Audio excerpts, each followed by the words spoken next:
The Galactic Council chamber was designed to intimidate. Vaulted ceilings stretched so high that sound became uncertain. The floor reflected light in ways that made you question if you were standing on anything solid at all. Rows of representatives from 43 species arranged themselves in concentric circles, each position determined by ancient protocol, each species certain of their place in the hierarchy of the known universe. Earth had one seat, a small one set in the outer ring. Chen sat in that seat and said nothing. The vote had been called for the morning session, but the truth was that the decision had been made weeks ago, perhaps months.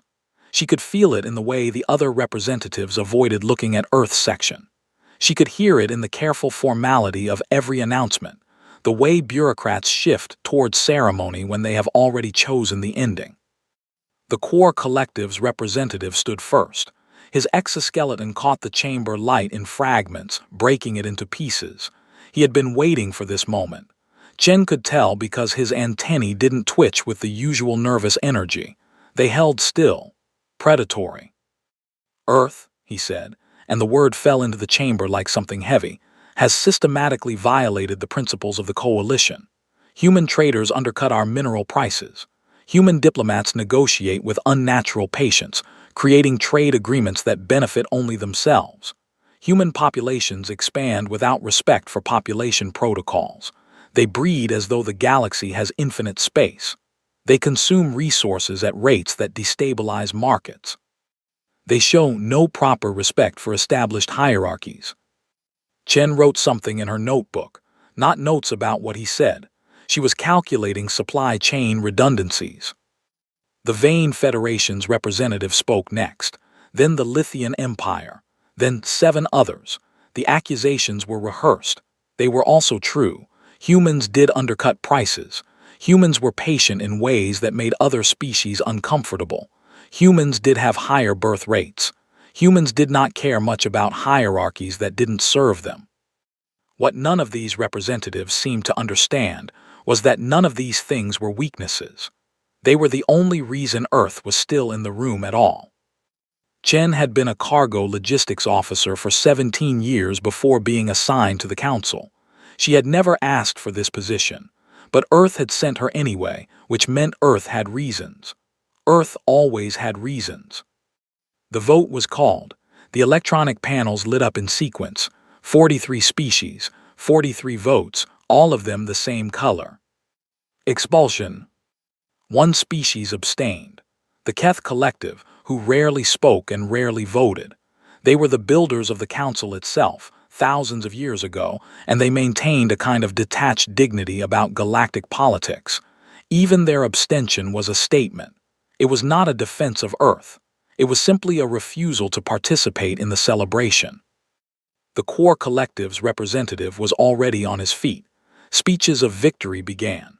Other species sent messages of gratitude. The Vaughns sent a case of rare minerals as a gift, a down payment on improved relations now that the human problem had been handled. The Sethri gifted technology schematics. Everyone was throwing something at the council's feet, like animals dropping kills at the feet of a dominant predator. Chen closed her notebook. She stood. The chamber fell into the kind of silence that happens before something breaks. She walked to the center of the chamber. No one had asked her to speak. She had no right to speak. But she walked to the center anyway, and because she moved with absolute certainty, because she carried herself like she belonged there, no one stopped her. "Thank you for your decision," she said. Her voice was quiet. The chamber's acoustics were designed to amplify sound, so every word reached every representative clearly. "We appreciate the clarity. We will comply with the vote immediately." She turned. She walked back to Earth's seat. She gathered her personal items. They were few. One notebook, one communications device, one small data crystal that contained nothing important. "One question," the Core Collective's representative called out, and there was surprise in his voice, surprise that Chen had not begged or argued or made demands. "Will you petition for reconsideration?" Chen paused at Earth's section. She looked back at him. "No," she said, "we won't." She walked out of the chamber. Behind her, she could hear the confused murmuring beginning. Species did not accept expulsion gracefully. Species fought. Species raged. Species demanded justice or negotiation or at least some performance of disagreement. Species did not simply walk away. But Earth was not like other species. Her communication device activated as she entered the corridor. A message from Earth Orbital Command. 3 words. Begin Phase 3. Chen had known this was coming. She had known since the moment Earth had assigned her to the council position. She had known since she had first read the trade agreements that humans had spent 70 years embedding into the infrastructure of the galaxy, like roots growing silently through the foundations of a building. Most people never noticed roots until the building collapsed. She stopped at a viewport. Beyond it, the stars stretched in their ancient patterns. Somewhere in that vast darkness was Earth, a small planet, an unimportant planet by most measures, a world that had been fighting for survival since the moment humans landed on it, fighting against gravity and weather and the simple fact of scarcity. Humans were not patient creatures naturally. They had learned patience because they had to, because the universe had never given them anything, because they had been forced to build everything themselves, to create every advantage, to plan so far ahead that their own lives would be empty by the time their plans came to fruition. The galaxy had just voted to ban Earth from the coalition. The galaxy thought this was a victory. The galaxy had no idea what was about to happen. Chen turned away from the viewport. She had a transport to catch. She had documents to deliver. She had systems to dismantle. Not with weapons, with paperwork. Not with armies. With the simple revelation that Earth had spent 70 years becoming essential to the survival of every species that had just voted against it. Somewhere in the darkness behind her, the core collective's mining operations were beginning their first equipment failures. The Vane Federation's supply ships were receiving routing updates that would send them through systems that no longer recognized their credentials. The Lithian Empire's medical networks were about to discover that their primary power distribution system was managed by a human company, buried so deep in their infrastructure that removing it would require rebuilding everything. The vote had been this morning. By tonight, the universe would begin to understand what it had done. And by the time the panic set in, it would be far too late to stop Phase 3. Chen walked through the corridors of the Galactic Council, and no one tried to stop her. No one dared, because she was no longer just one woman walking through a hallway. She was the beginning of something the galaxy had not seen coming. She was the answer to a question the universe had not yet learned to ask. Behind her, the council chamber emptied as representatives began receiving the first emergency alerts. Somewhere, a core miner was staring at an inert excavation unit. Somewhere, a Vane logistics coordinator was trying to reroute a shipment that no longer existed in the system. Somewhere, a Lithian doctor was watching their life support systems flicker. And on Earth, in command centers that the galaxy did not know existed, humans were beginning Phase 3. The vote was over. The real work was just beginning. 3 weeks of silence from Earth. That was what broke the confidence of the Galactic Council. Not threats, not demands, not even a communication of protest. Just nothing. A void where a response should have been. The core collective's mining operation on Kareth 7 had stopped producing output on day 3. The equipment was functional. The miners were not injured. The facilities were not damaged. But the ore that should have been extracted was not moving. The conveyor systems had rerouted themselves. The sorting machinery had changed its programming overnight. It was as if the entire operation had decided to take a vacation. The Corps sent a technical team. The team discovered that every single control interface on the planet had been locked with encryption keys that could not be cracked. Every command returned the same message. System requires authorization from human administrative override. There was no human administrator on the planet. There had never been one officially listed. But when the Corps dug deeper into their records, they found him. Engineer Marcus Chen, posted to Kareth 17 years ago, listed as a consultant for quality assurance. His contract was buried in subsection 14 of a mining agreement that the core collective had signed in a time so distant that none of the current leadership remembered it. The most damning detail: his contract specified that he had authority over all systems he had designed or integrated. He had designed every system. He had integrated all of them, which meant that technically, legally, Marcus Chen had authority over the entire mining operation. And Marcus Chen was human. The Vein Federation discovered their supply routing problem on day 4. Shipments of manufactured goods were not reaching their destinations. They were not being lost in transit. They were arriving at completely different locations. A container of atmospheric processors meant for the Vein's border stations was delivered to a Keth collective warehouse on the other side of known space. A shipment of quantum components vanished into a logistics node that did not officially exist. When the Vein investigated, they traced the problem to the central routing hub. The hub was managed by human contractors. It had been managed by human contractors for so long that the Vein had stopped thinking of it as a separate entity. It was just part of their supply chain, the way a heart is part of a body. The human contractors had simply stopped moving Vein shipments to Vein locations, which was not quite a violation of their contract, because their contract specified that they would manage routing in accordance with approved protocols. And the protocols, it turned out, had been updated by someone with authorization codes that traced back to an Earth signature so old that the digital encryption looked like ancient writing. The Lithian Empire's medical disaster was worse because it was faster. Their primary power distribution network went dark for exactly 12 minutes on day 5, just long enough for an independent audit. The audit revealed that their entire system was dependent on a maintenance contract held by a human engineering firm called Stellar Operations. Stellar Operations had been founded 83 years ago, during the time when the Lithian Empire was emerging from a period of internal conflict and had been desperate for any technical assistance. Stellar Operations had maintained the system so well that the Lithian Empire had forgotten it was external. The company was as much a part of their infrastructure as their own government. When the Lithian tried to contact Stellar Operations and demand that they restore full power, they received a response. It came from a human woman named Dr. Sarah Okonkwo, who had been the managing director for the past 4 years.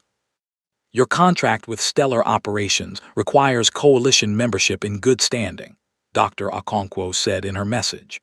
Earth has been expelled from the coalition. We are no longer in good standing with any entity that requires coalition membership. Our contract is therefore suspended. We will be removing all human personnel and equipment from Lithian space within the month. The Lithian Empire did the mathematics. Removing Stellar Operations would require rebuilding 70% of their power infrastructure from scratch. It would take years. It would cost more than their annual military budget. It would leave them vulnerable to every species with the ambition to expand. They could not afford to lose Stellar Operations. The panic began slowly, then it became universal.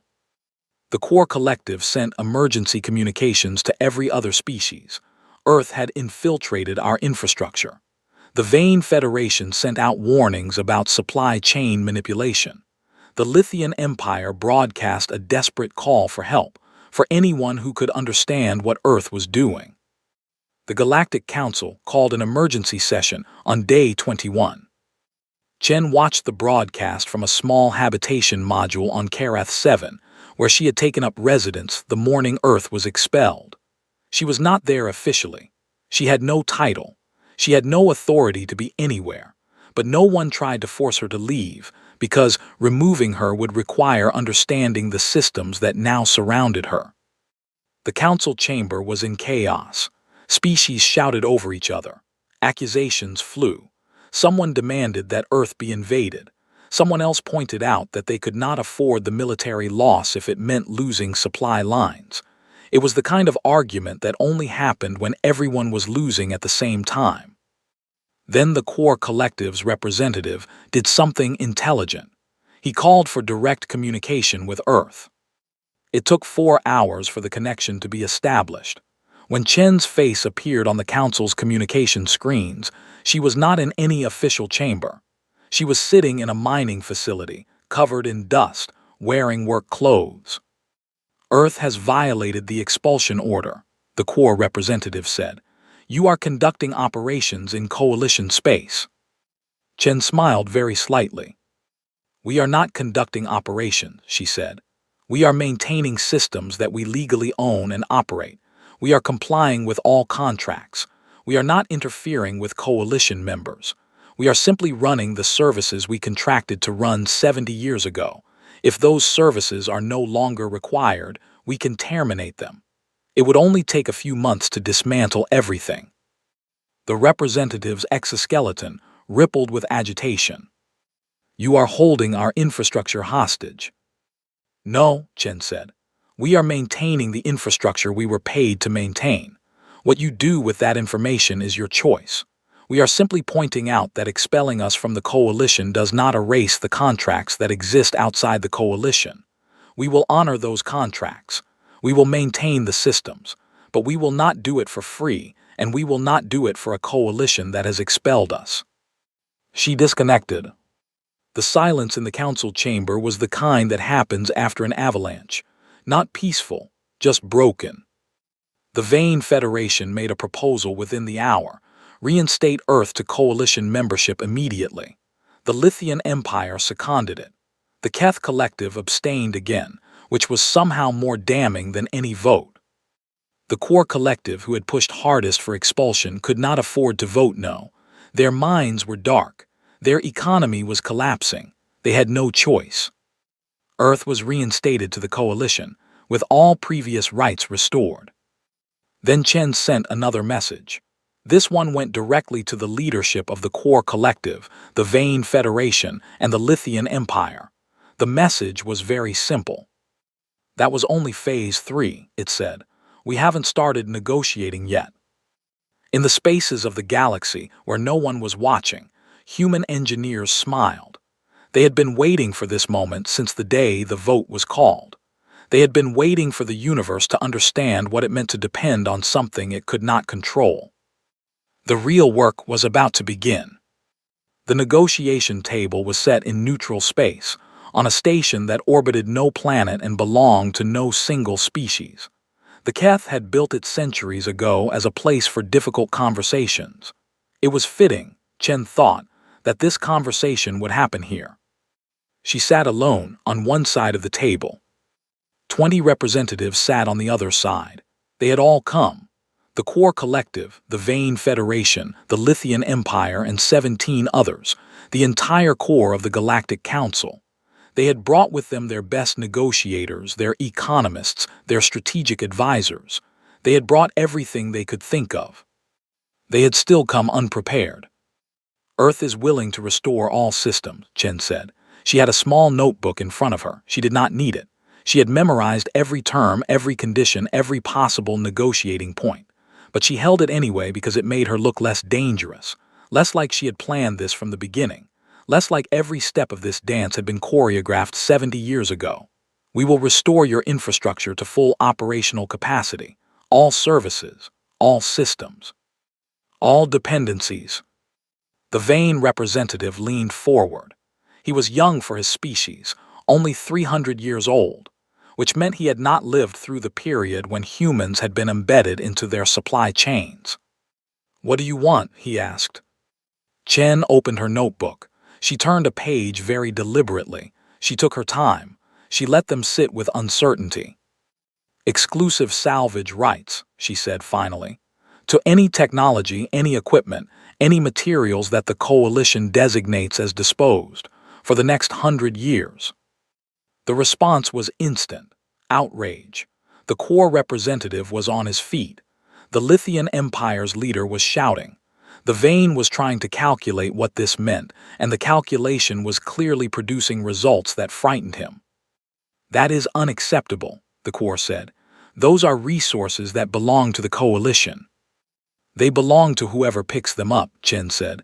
She was still looking at her notebook, still calm, still unhurried.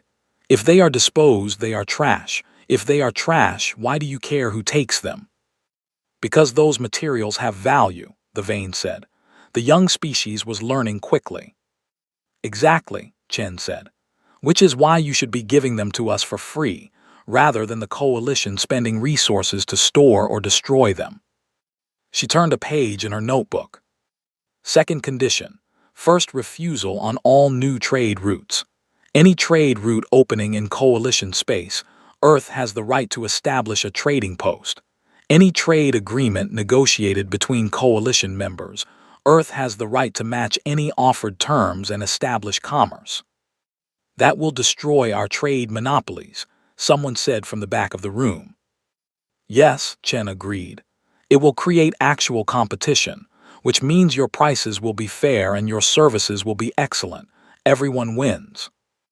Earth wins most, the core representative said bitterly. Earth survives, Chen corrected. Earth learns what it means to be outside a system it can no longer trust. So yes, we build redundancy, we build independence, we build security. What you call winning, we call not being expelled again. She turned another page.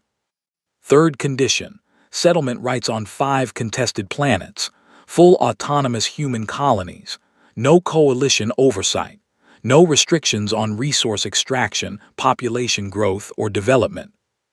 This caused different chaos. The contested planets were valuable. They were valuable because they were not owned by any single species, which meant every species wanted them. Giving them to humanity meant giving up leverage that the coalition had spent centuries maintaining. You ask for too much, the Lithian Empire's leader said. This was not an accusation. It was a statement of fact. It was also a negotiating position. It was saying, we will not accept this, but we are still listening. Chen closed her notebook. I ask for what humanity requires to trust the coalition again, she said. You expelled us. You expelled us based on accusations that were true. Humans do undercut your prices. Humans are patient in ways you find uncomfortable. Humans breed faster than you expect. You were not wrong to be afraid, but you were wrong to think you could afford to be afraid. She stood up. You have 48 hours to accept these terms. If you do not, then on day 1 every human system goes offline, simultaneously. Not your mining operations, not your supply routes, your life support, your water purification, your power grids, your medical networks. You would kill thousands, the vain representative said. He was truly young, Chen thought. He did not understand that she had already made this calculation, that she carried it with her like a weight. You killed billions when you decided to fight climate change too late, Chen said. You killed millions when you decided your profit margins mattered more than species stability. You killed thousands when you voted to ban us. Don't tell me about death as though I should be ashamed of it. I am simply being honest about consequences. She moved toward the door. 48 hours, she said again. She left them in that neutral chamber, and behind her, she could hear the panic starting. Species shouting at species. Negotiators running calculations that all returned the same terrifying result. They could not afford to call her bluff because they could not be certain it was a bluff.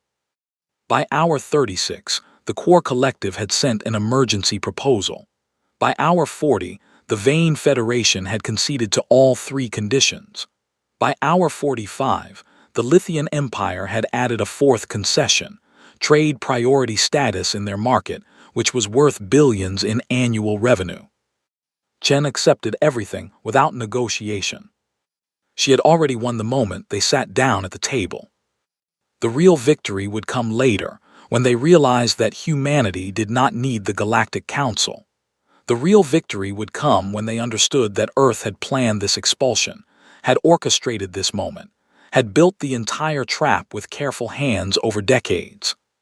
But that was a lesson they would learn slowly. For now, they had agreed to give humanity what it needed to survive alone. Which meant they had also agreed to create the conditions for humanity to eventually not need them at all.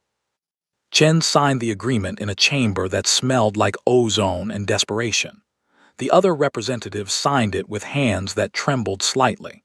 They had been outmaneuvered so completely that they were still discovering new ways in which they had lost. The Keth representative, who had abstained on every vote, approached Chen as she was leaving. "You planned this," the Keth said. "It was not a question." "My species learned patience," Chen said, "because the universe taught us that we could not afford to be impatient. We learned strategy because we had no other option. We learned to build things so essential that removing us would mean removing ourselves." "You will surpass us," the Keth said. "No," Chen said. "We will simply become necessary. That is enough." She left the chamber. Behind her, the Galactic Council began the work of telling their people that they had been conquered by a species that had never fired a shot, conquered by paperwork and patience, and the slow realization that infrastructure was the truest form of power. The universe had voted to ban Earth. Earth had simply chosen to use that vote as the beginning of something better. The settlement on the first of the 5 contested planets was already being constructed. Thousands of humans were already landing, building, planting, starting something new.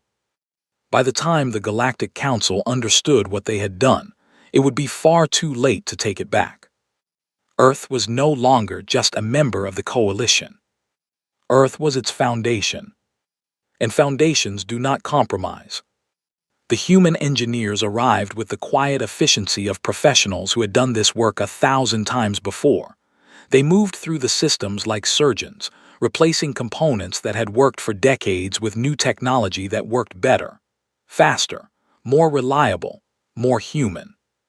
Marcus Chen stood in the Karath 7 mining facility and watched his team integrate the new system into the old infrastructure.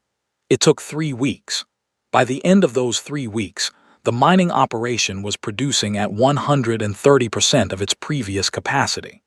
The core collective workers stared at the output numbers as though they did not believe their own equipment. "How?" a core engineer asked. His antennae were still with confusion.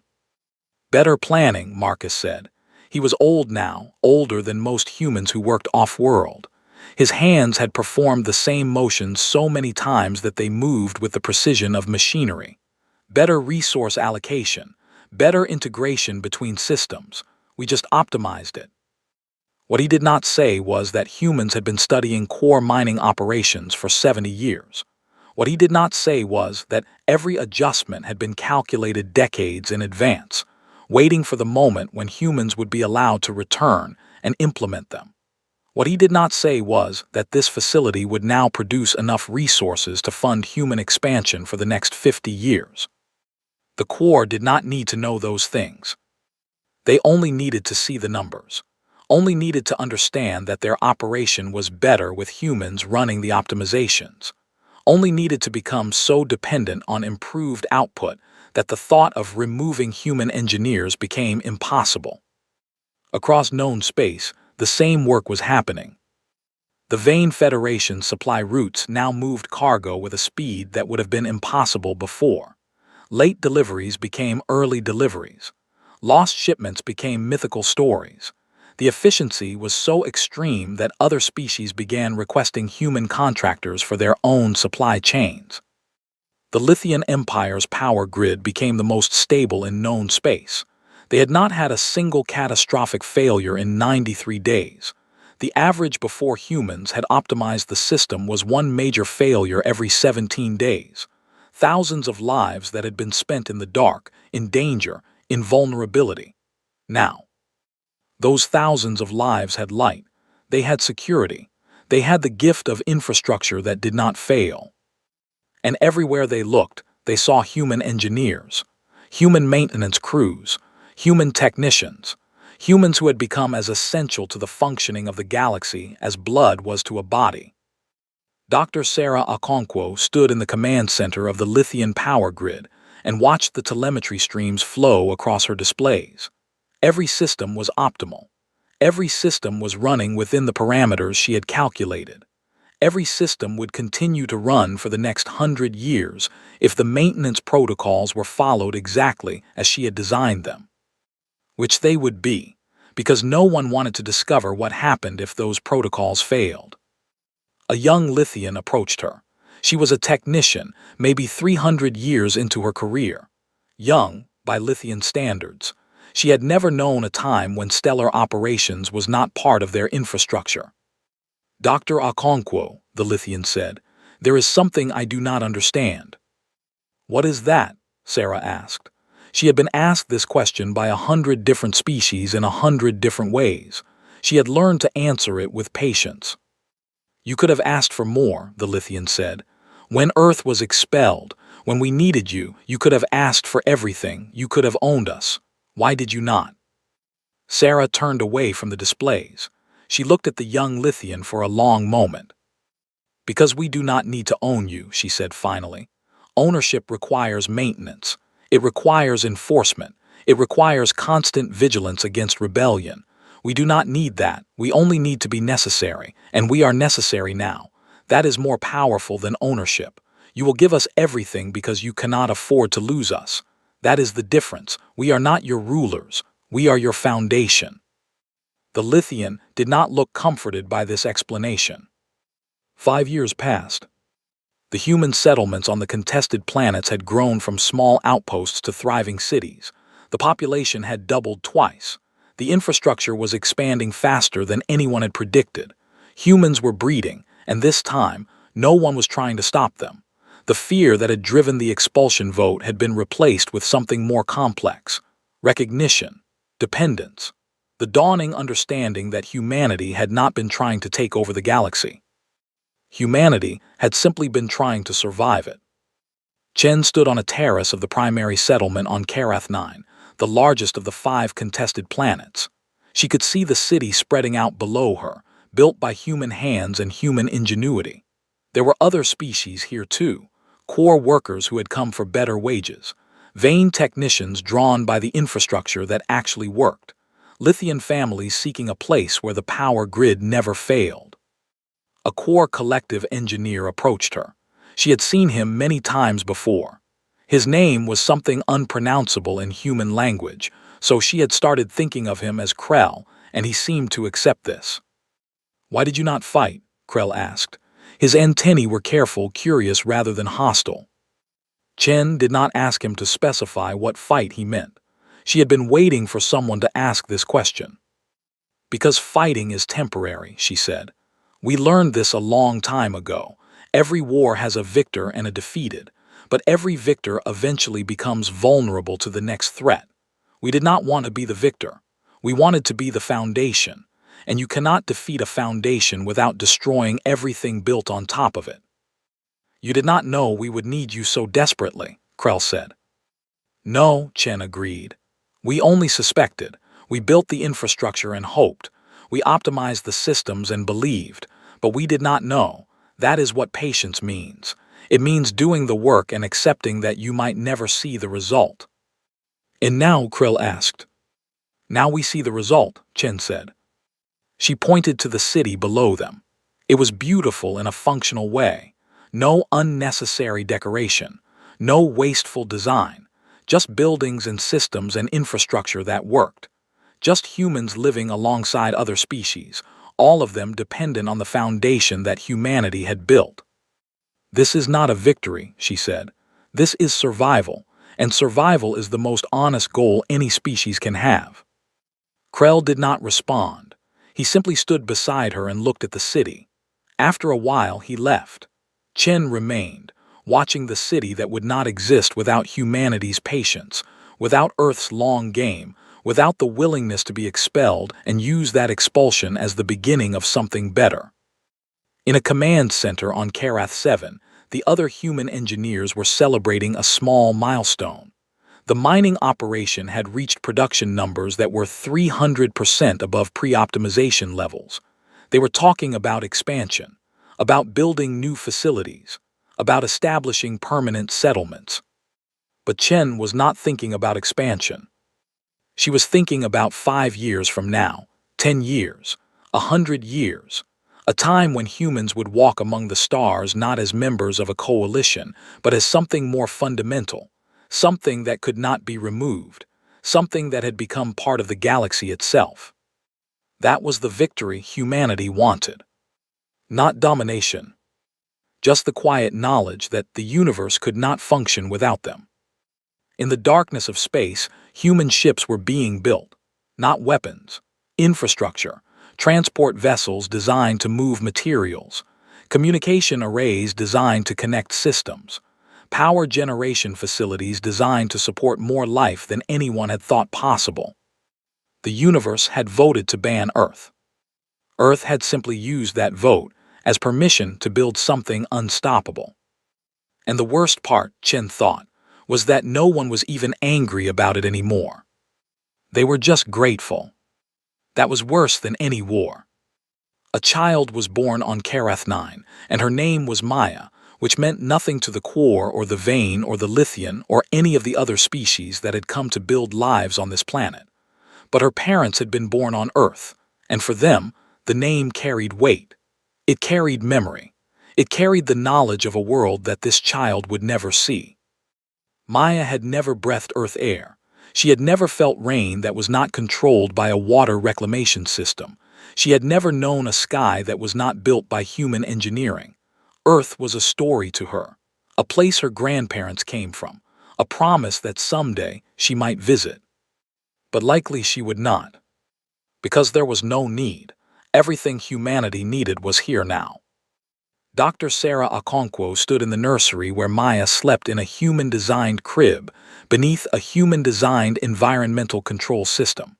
She was old now, older than she had thought it was possible to be. Her hands shook sometimes. Her mind occasionally wandered to moments she would never see again. But she was content. "She is beautiful," a core voice said behind her. Krell, the engineer who had become something like a friend over these long years. The lines between species had blurred so much now that no one thought to draw them anymore. "She is," Sarah agreed.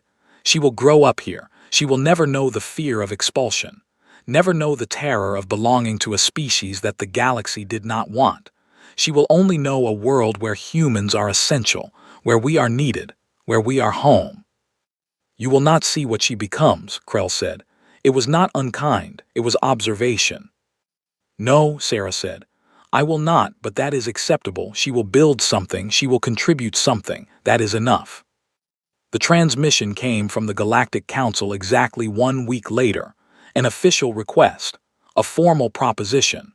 They wanted humanity to take a permanent seat in the council chambers, not as observers, not as consultants, as full members, as participants in the decision-making that would shape the future of the galaxy. Chen received the transmission in her office, in a building that looked like human architecture but incorporated Vane efficiency protocols and Lithian design philosophy. Everything was integrated now. Everything was mixed. Everything worked because no one species tried to dominate the others anymore. She deleted the message without responding. The transmission arrived again, slightly more urgent. She deleted that one too. By the third transmission, the Galactic Council had realized what she was doing. The fourth message was different.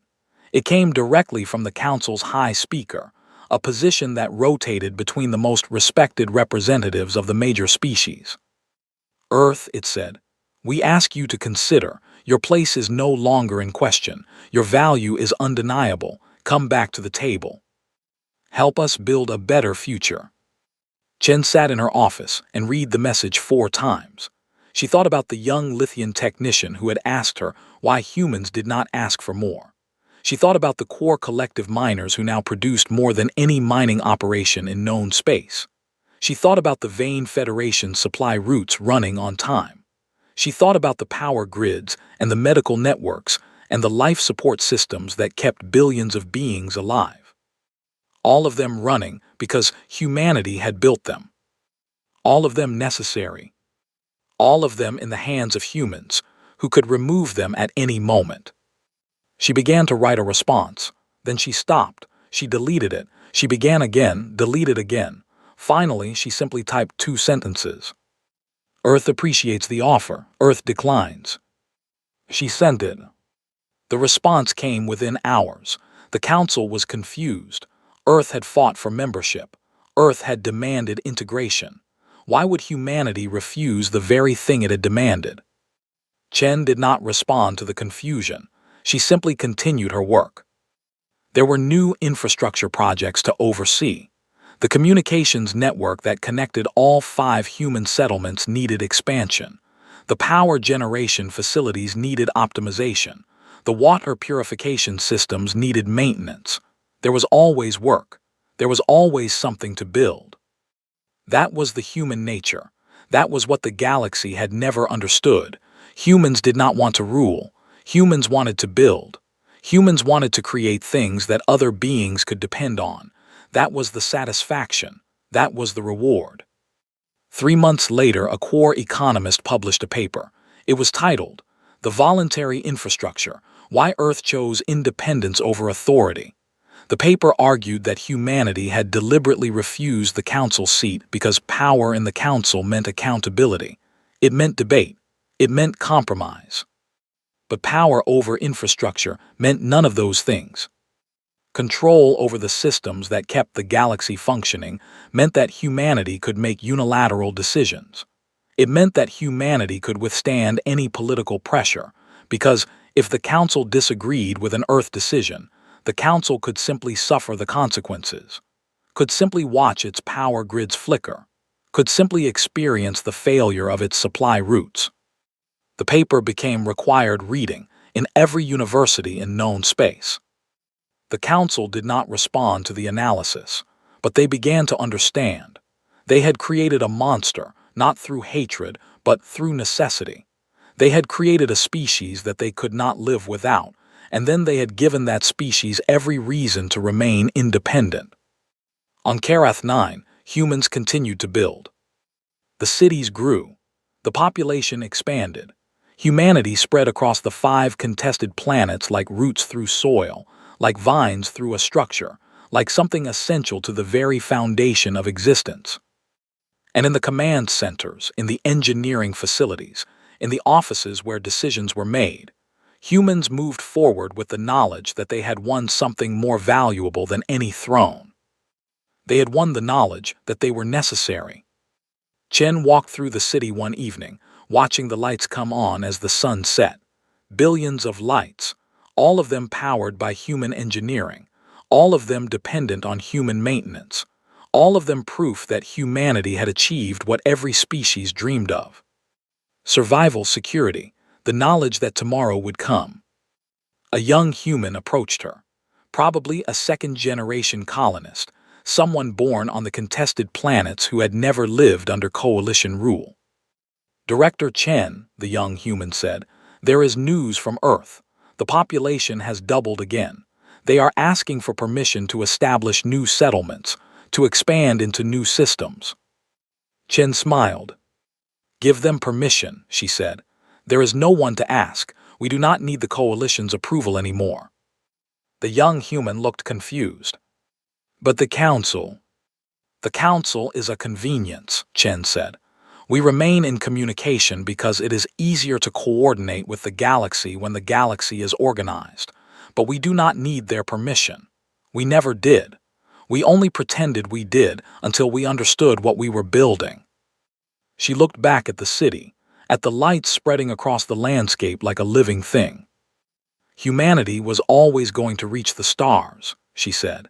"It just took being expelled to make us understand that we could do it better alone." That night Chen recorded a message. It was not for the council. It was for the future. For the humans who would be born 100 years from now, on planets that did not yet exist, in cities that had not yet been built. "This is for those who come after," she said. "This is the story of the day when the galaxy voted to ban Earth. This is the story of how that vote became our greatest victory, not because we conquered, not because we dominated, but because we became necessary, because we built things so good, so reliable, so essential, that no one would ever want to remove us again. This is the story of how patience became power, how strategy became survival. How humanity learned that the truest victory is not in the throne, but in the foundation. Keep building, keep expanding, keep becoming more necessary. That is our path. That is our strength. That is who we are." She ended the recording. In the darkness of space, human ships were launching, not weapons. Infrastructure, materials for new settlements, technology for new systems, Everything needed to spread, to grow, to build. The universe had voted to ban Earth.